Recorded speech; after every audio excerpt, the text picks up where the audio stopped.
Hey, everybody, welcome to another edition of our Friday podcast or video cast, whatever you want to call this, that we do every Friday. I don't know what it is, but we're here. Yeah, the Andrew Todd show, as we'll call it, or whatever. So, yeah, so Andrew, why your background looks a little different. I take it you're not at home, so. No, I am on the road. I've been on the road for a while now. Atlanta, Charleston, South Carolina. Now I'm in Fort Lauderdale. I'll be back home this weekend. But yeah, lots of travel, lots of meeting with my teammates across the state and in other states. But yeah, happy to be on this happy Friday and ready to get home. Yeah. I was going to say, welcome to my world. It seems like I've slept in hotels as much as I've slept at home in the last couple of months. But, hey, you can't build those relationships as well over these type of formats as you can in person. There's still something special about a handshake or a bro hug, whatever you want to call it, and just communicating face to face. I mean, that human touch is still so important in our world. So. Yeah, 100%. I mean, the two loan officers I've got down here in Fort Lauderdale, we've been working together. Deals are closing, and I'd never met them before. Like everything has been done over the phone. So we went out to dinner last night, had a great dinner, spent some time together this morning, going to spend a little bit of time together this afternoon before I fly out. And yeah, I mean, for me, if I can at least get in front of my team and be belly to belly with them a few times a quarter, it's important for growth. Yeah, it really is. And any training that we give, any topics that we discuss, I just think it sinks in better. And it's just, for me, it does. I feel like I connect better. But hey, that we're in a virtual world these days. So we utilize video and chat and text, and, we utilize that to our utmost that we can. And then we add a little, we do some face-to-face when we can. So it all works together. So. Something I want to bring up. Do you see the new LLPAs officially hit the news today? I mean, this is the topic we've been talking about for 3 months now. And now it's like everybody is blowing my phone up talking about what's going on with these LLPAs. Yeah. Typical news media, I think Washington Times, Fox News, CNBC, they pick up on this like this is something that's about to happen next week, when the mortgage industry started working on this like 3 months ago. In fact, any consumers or realtors that's watching this, this has been priced in for about 60 days now. So this isn't something that if you're just now starting to look for a house, I don't want you to think, oh my gosh, I got to get under contract next week before May 1st. No, it's already here. It's just the files have to be bought by Fannie Mae, Freddie Mac by May, whatever the date was in May. I don't know if it's May 1st or May 8th or something like that. And that's long, those are files that were closed in March and April. So if you're a consumer or realtor, this is old news, but we can talk about it. Yeah. And I think, for the loan officers watching this show, this is why it's so important. Number one, to stay up on top of your news, be aware of these things. I mean, I can't believe how many loan officers have no idea that this was even in play. I did a video on this on my YouTube channel almost 3 months ago and broke down these new LLPA changes that were coming. Get out there and get ahead of the news. And then getting ahead of the news, you can truly begin to look like the experts. So like I have real estate agents blowing my phone up today. And I'm just like, hey guys, old news. It's already been in play. Here's a link to a video I did 3 months ago talking about it and breaking it down. And rather than just giving them the information, now I even look like more of an expert because I'm like, hey, I've already got this information out there. It's been out there for 3 months. Go watch this video. Yeah. Oh yeah. And I've had some realtors that tagged me last night, this morning, and they said, is this the same thing we talked about a month or so ago? I'm like, yep, it is. And she goes, okay, great. And the other was like, oh, wow. Okay. I just want to make sure it wasn't an add-on. And then the second one this morning, after she said, okay, great, she said, it's funny, but she goes, I've had 2 other loan officers email me this morning talking about it. And she goes, they're kind of behind the curve. I'm like, well, yeah, I mean, if they waited till today because now it's in the media, it's like, come on, guys, do better than this. A realtor or a buyer, at least a buyer you've already been in contact with. Of course, you can't control people you don't know, but your realtor partners, especially, if they hear it on the news before they hear it from you, you failed. miserably Yes. at communicating with your real estate partners. Yeah, and never that's why allow that news to come from them. Yeah, and that's why I put out, one of the 3 pillars of the Epic Mortgage team is education. Like, when we get news of things that are coming that are going to impact a real estate agent's business, a buyer's ability to buy, anything that's going to heavily impact, I feel like a newscaster. I just get out there and start, regurgitating it into dissectable pieces that people can understand. But that's one way to build a ton of business, is be the educator. Be the person that people turn to. Like, I've had so many people tell me, they're like, hey, I see something on the news and I immediately go to your Facebook page to see your rebuttal to it. And I'm like, that's exactly what I want to hear. I want to, when the news story hits, people need to look up my Facebook page, because I'm going to rebut it and I'm going to throw it right back out there, because that's what we should be doing as educators. Yeah. It's funny. I think about this like from school days, meaning that I've had my brushes with trouble in school, but I think overall I was a good student and I was a pretty good kid. But I can remember one instance where I knew that the school was going to be calling my parents about something, and I couldn't get home fast enough to get in front of that, because you never want to be the person, if there's something that affects you, and these are what we're talking about here. But for me, I wanted to get home and put a spin on this before my parents heard from the principal. And this is the same thing with realtors. They better hear it from you, not the news, because the news get it wrong anyway. Totally different analogy, but I heard I work a lot with divorce attorneys, and I heard this divorce attorney say something at this conference one time, and it similar line. He said, if you and your spouse are having fights, he said, you should be the one to file first if it's going to go that way, because otherwise you're going to be playing defense the entire time, and whoever files first gets to tell their story first. They're the one that the judge is going to listen to way before you. Then you get to combat everything they said. It's the same thing in this. Be the one that puts your spin on it, gets the news out there first, and then everybody else plays defense. Yeah. You're the one playing offense while everybody plays defense. And remember, these newsrooms, they are not staffed by anybody that has a clue about our industry. They read stuff, they read the press releases, and then they regurgitate it on the local news.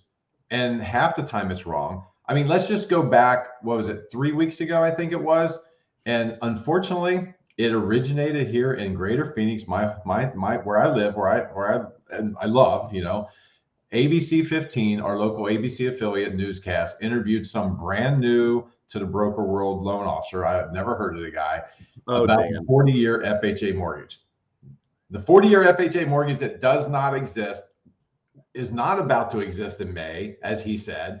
And they took this guy, they looked at, they didn't know how to read I'm guessing they never vetted it, or if they did vet it, they looked at the FHA release and had no idea the difference between originating a new loan versus a modification. And they put it out there as fact. And then all these realtors, and it picked up stories, that local newscast in Phoenix picked up on Yahoo and CNN. And next thing you know, across country, people are talking about a 40-year mortgage that does not exist, will not exist in any time in the near future. And it's because of a bad news story. And again, loan officers, I saw loan officers for at least a week after it was rebutted multiple times, still posting it on Facebook for people to see. And I'm like, what is wrong, guys? You've got to be better than this. Yeah. And if you're going to choose to do what I was talking about before and be an educator in this industry, better get your damn facts straight. Like, you actually better go do some research and read the releases directly from HUD. Don't become the armchair cowboy that you see. Oh, Tony posted it on Facebook, so I'm gonna copy his post. Like, stop the madness. Number one, you're not going to get any engagement, because once one post goes viral, if you copy and paste it, your engagement's killed. You may as well at least regurgitate it to your own words, but then take the extra 15 minutes and research it yourself. Don't take even the experts. We want to talk about a housing expert. Look up Diana Olick. That lady has been wrong so much in her life that I truly think it should be part of her resume. But if I'm going to go quote someone, I'm at least going to look the stats up. I'm going to go to the Federal Reserve economics data, and I'm actually going to look the stats up and start to break stuff down without just taking some news reporter at face value on it. Jesus. Yeah. No, So Look, I watch CNBC throughout the day. There's a lot of great reporters on there, but there's two people on there that whatever they say, do the opposite. If you're looking at a house, do the opposite of what Diana Olick says. And if you're looking to invest in stocks, do the opposite of what Jim Cramer says. And you'll be really well off if you just follow the opposite of what those two do. How those two still have their jobs at CNBC amazes me, because there's some great people there that really understand the markets and report honestly. But Diana Olick, unbelievable. She's been calling for a housing downturn and crash for what, like 7 or 8 years. And 2014, she's going on 9 years. So she's been calling for a housing market crash since 2014. And we ran the numbers on it at one point. If you would have taken her advice on a like $400,000 loan in 2014, a $400,000 home, you would have missed out on like $308,000 worth of appreciation if you'd have taken her advice in 2014. Yeah. Like your family would be $308,000 poorer simply because you listen to a pundit on a news station that is trying to capture headlines. That's all they're doing. Oh yeah. And then I hate to use the term lazy, but I guess I'm going to use it. The lazy loan officer out there will take what they say and regurgitate it back instead of looking into it themselves, instead of looking for other sources. I mean, again, if it's on the internet, it must be real. Come on. I mean, if it's on the news, it must be. Let's face it, we know there's a lot of bad reporting on the news. And ABC 15 here in Phoenix proved that 3 weeks ago with the 40-year mortgage.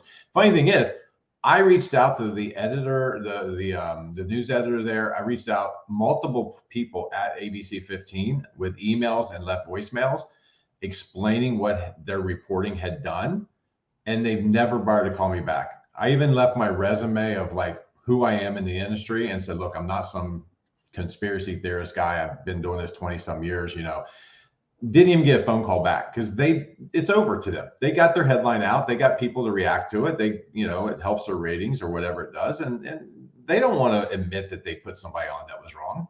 No, and they probably got way more out of it than they even expected, because here in Florida, I swipe over on my phone and my top news headlines pops up, and that was one of the top articles that pop up. And it's like, they got a ton of exposure and probably made a ton of money exposing totally wrong information.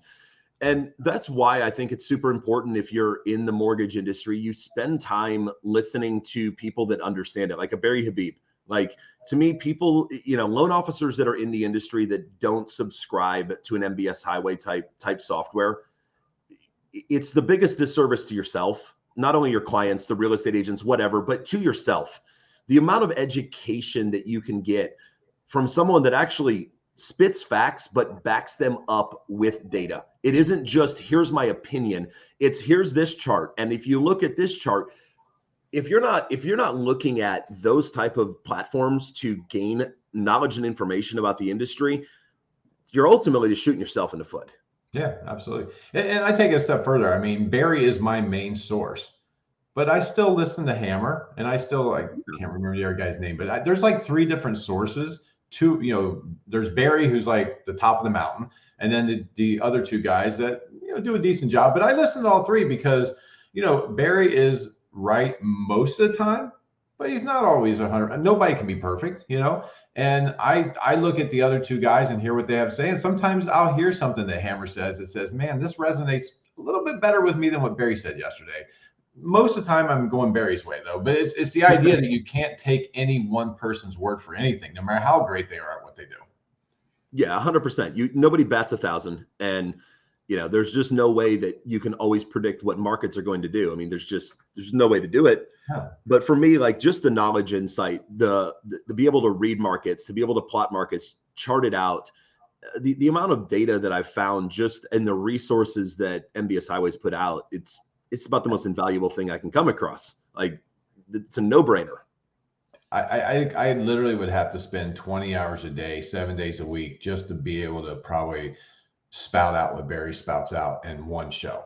I mean, because the data, and I mean, he's got it all down to a science, but he's also got a team of people. I mean, his family, he's got his son and I think his daughter there, and Megan. I mean, they have a team, and those guys and gals do deep research every single day, probably minute by minute throughout the day, to provide such accurate and great data to us, So I mean, it is. I mean, I do know some loan officers that literally try to do this themselves because they don't want to pay the small fee a month or the fee a year, however you set your billing up with MBS Highways. I'm like, come on, if you guys can do this yourself, you shouldn't be a loan officer. You should be working on Wall Street because you can't do this yourself. You just can't. I'm pretty smart with it. I can't do what Barry does. Yeah, and what what are you focusing your energy into? I mean, there's a reason that USPS doesn't own a tire manufacturing company and manufacture all their own tires for their trucks. Like at some point, yeah, they could probably make tires cheaper if they opened a processing plant for all their mail trucks. They could probably make tires cheaper. But is that the best use of their time, energy, and focus? No, like they just need to go out and do their jobs well and hire third-party companies to come in and give them the data and of what they need. That's how I look at it. I'm not going out to try and solve the world's problems. That brings us into another subject that I'd love to touch on, where you said you can't do it all yourself, your time and resources. I see so many people in this industry that talk about they need all these extra income streams, and some of it's okay, but I know a particular loan officer that he's a loan officer, he's a part-time realtor, he is an insurance agent.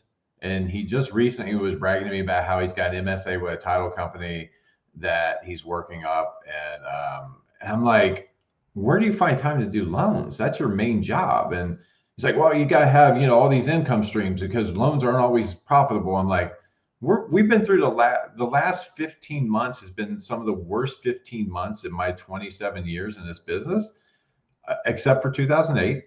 And I'm done pretty well the last 15 months. I mean, yeah, I didn't make as much as I made in 21, but I didn't need all those extra income streams because I was focused on the task at hand, which was being the best loan officer I could possibly be.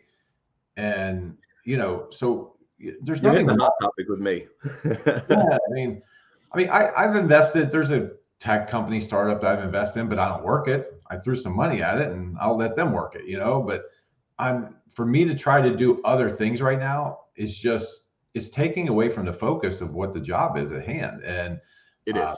And so many people just get wrapped up in the weeds of like, well, I can make an extra $1,000 a month over here. That time that you spent making an extra 1,000, you can make an extra 10,000 putting it into the loan origination side, Yeah. And I couldn't agree with you more. Like I have ownership in multiple companies and, multiple streams of income, but I think there's no patience with a lot of people on that. Like my photography company that my brothers and I own, I worked there for 15 years. I worked 15 years of my life, and that was my sole focus until I could get to a position where I could step away, retain the ownership, and start the second stream of income. Doing multiple streams of income isn't something you do all at once. Like if I ever wanted to go beyond the mortgage industry, I would need to perfect what I do, hire enough people to replace me, and then I could step away and the business could continue to run. If you're trying to do it all at the same time, all you're doing is dividing your focus. And what does the old proverb say? He who chases two rabbits catches none.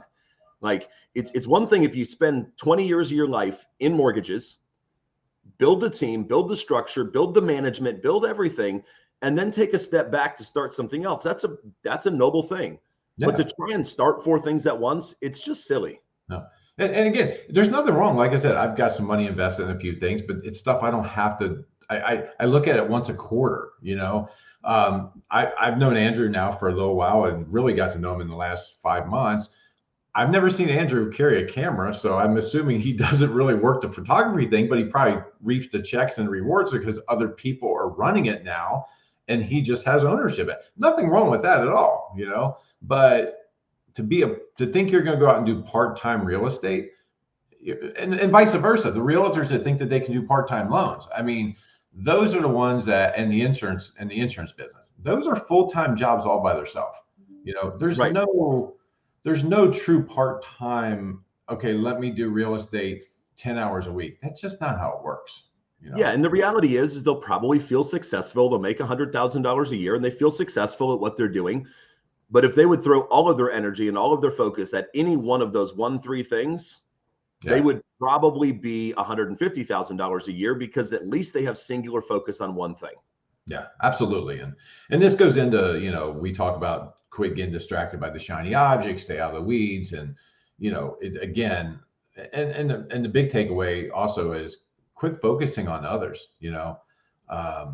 I posted recently in one of our little workplace things, that meme of the swimmer. Michael Phelps is like almost a half a body length in front of the other guy. And Michael Phelps is focused ahead and the other guy's looking over him. And it's probably one of the best memes for our industry because so many people are constantly worried about, well, what's UMortgage doing? What's the other guys doing? And honestly, I even sometimes will get caught up in it because it's easy to, but just focus on yourself. The only competition you have is the one in the mirror. And if you can stay focused, who cares what the other guy does? If I can do 100 million in production, I don't really care if the guy across town's doing 800 million in production. That just, I just know that my 100 million needs to get to 120, 150, 200. If I catch the other guy, okay, well, great. Maybe I will someday, but that shouldn't be my focus. No, you're focused. If you're focused on others, you're never going to attain it. Like you gotta focus on yourself. I always did written goals. October to November every year, I would write down my goals for the subsequent year, and I never missed a goal I wrote down, not one. Every single goal I set, I hit. But if my goal would have been, I want to beat Johnny with whatever mortgage company, I'm going to focus so much on him throughout the year rather than just focusing on what my goal actually is and how I perfect that you emulate someone else, you lose your authenticity and you lose business over it. Don't emulate people. Don't try to become, what if Johnny's doing this, then I need to be doing that. No, stay true to you. Be authentic. Yeah. What's one of the big things that's missing in this world right now is authenticity, and people smell fake. It stinks extremely bad. Like fake just stinks all the time. And so be authentic, be real, quit chasing others, chase your own goals, set your goal up, write it down, and then reverse engineer it. If you're in the mortgage industry, if you want to close 100 units in a year, understand that that's going to take 400 credit pulls. 400 credit pulls divided by 52 weeks, then you've got to start breaking this down of what you need every single day. Yeah, I mean, it's true. And it's funny. I was just, the other day I was listening to the podcast that Housing Wire put out that had our CFO Gil on there. And by the way, if anybody's watching this, if you haven't listened to that, please do. Awesome podcast. Gil hit it out of the park. Just one of the best CFOs I've ever seen in this industry. But Clayton, the interviewer with Housing Wire, who's also an awesome guy. I've met Clayton on a number of occasions, just a great guy, very unbiased. And one of his comments to Gil was, hey, you have a CEO in Anthony Costa that, boy, he is all over social media. He's out there. He puts himself out there and, to great praise, but also not so great praise sometimes. And, he was asking Gil about that. And I was thinking, but yeah, because Anthony's focused on Anthony and Anthony's focused on UMortgage. He doesn't care if something he puts out has distractors. I can't talk this morning. He doesn't care, let them talk about us. If they're talking about us, they're focusing on us and not themselves, and we're winning. And that's exactly it. That struck me when Clayton asked that question, because I was like, yes, absolutely. Anthony's out there everywhere, whether it gets people upset or rah, and they're talking about us. And that's what it's all about.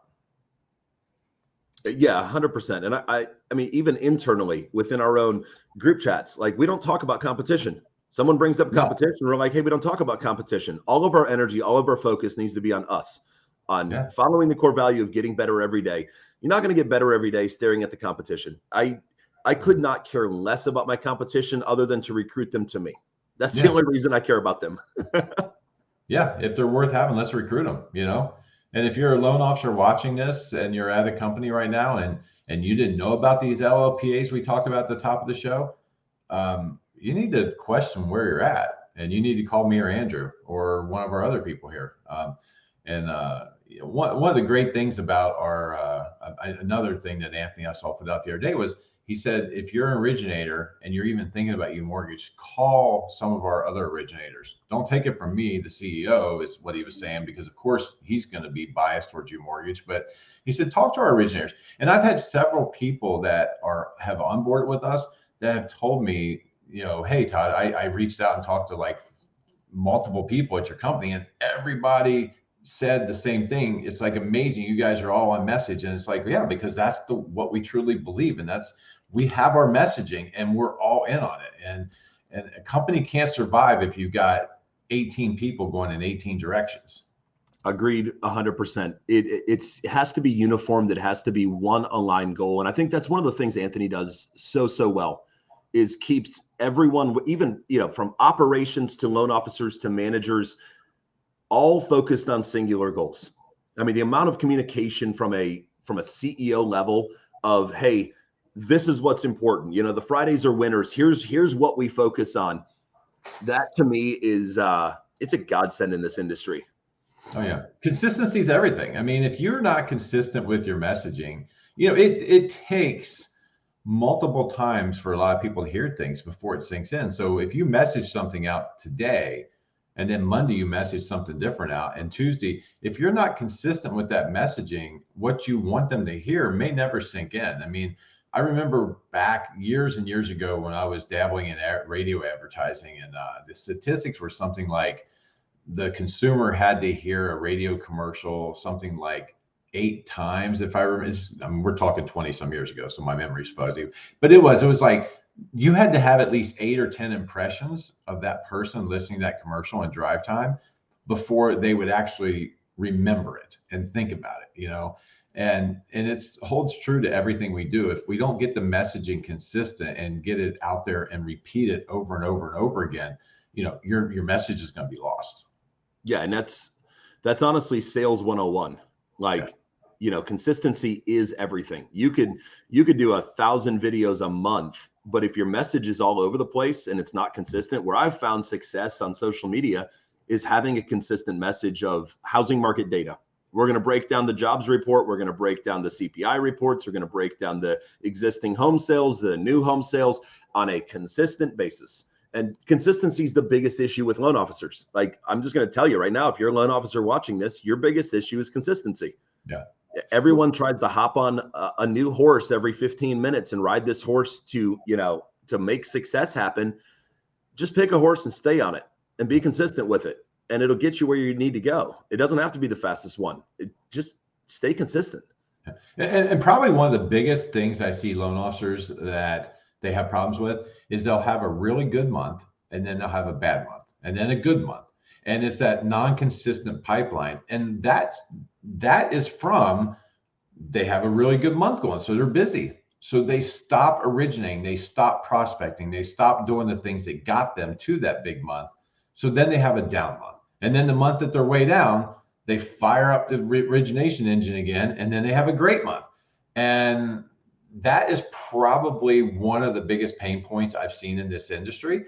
And I'll be honest, it took me a number of years to get over that. And then I learned that no matter how busy I was, no matter how many loans I closed, I had to find time to do the things that got me there, Correct. And I couldn't say, well, I've got 35 loans closing this month, I need to only focus on those 35 customers, because then I would end up the next month with 3, So, it's a lot of work, but if we leave you with anything today, it's, messaging has to be consistent.